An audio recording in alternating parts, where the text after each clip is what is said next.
भारत और कनाडा के बीच में एक विशेष परिस्थिति विकसित हो गई है, जिसे राजनयिक विवाद कहा जाता है। इस विवाद का मूल कारण कनाडा की धरती पर एक खालिस्तानी आतंकवादी हरदीप सिंह निज्जर की हत्या है। इस हत्या को भारत की सरकार से जोड़कर कनाडा ने कहा है कि शायद भारत की सरकार इस हत्या के पीछे कुछ राज छिपा रही है। इस विवाद के चलते दोनों देश के बीच में कई प्रकार के मसले उभर आए हैं।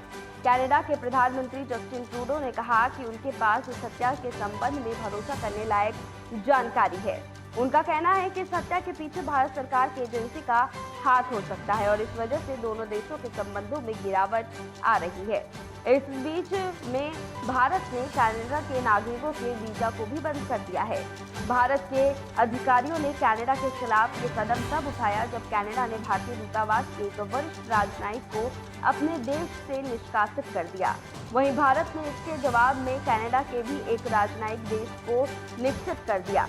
वहीं भारत ने इसके जवाब में कनाडा के भी एक राजनयिक को देश से निष्कासित कर दिया।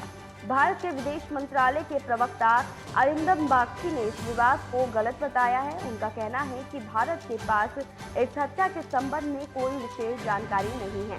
उन्होंने कनाडा के आरोपों को निराधार बताते हुए कहा कि कनाडा की सरकार अपने राजनीतिक फायदे के लिए खालिस्तानी आतंकवादियों और अलगाववादियों के विरोध में कोई कार्रवाई न करके भारत के खिलाफ बेतुका इल्जाम लगा रहा है। इस विवाद के बीच अमेरिकी राष्ट्रीय सुरक्षा सलाहकार ने कहा है कि इस विवाद से अमेरिका और कनाडा के बीच कोई मतभेद नहीं है और कनाडा को इस जांच को आगे बढ़ाने की जरूरत है। साथ ही अमेरिका ने किसी देश को जिम्मेदार ठहराने के बजाय जांच पर ध्यान केंद्रित करने की मांग की है।